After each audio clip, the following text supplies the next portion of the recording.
पण सगळ्यांनी panel to panel तुम्ही या 20 लोकांकडे बघू नका, ह्याच्याकडे बघा, माझ्याकडे बघून तुम्ही मतदान करा आणि तुमचा चेअरमन देखील मीच होणार आहे.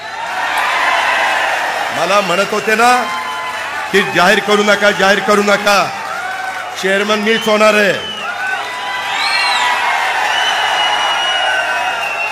मी पण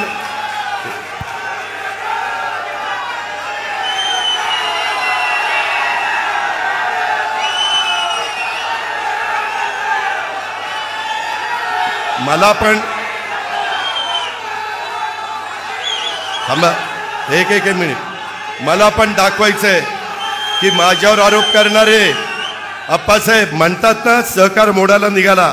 महाराष्ट्रामध्ये पहिल्या 5 क्रमांकामध्ये उद्याच्या 5 वर्ष भाव देऊन नाही दिला तर नावाच अजित पवार सांगणार.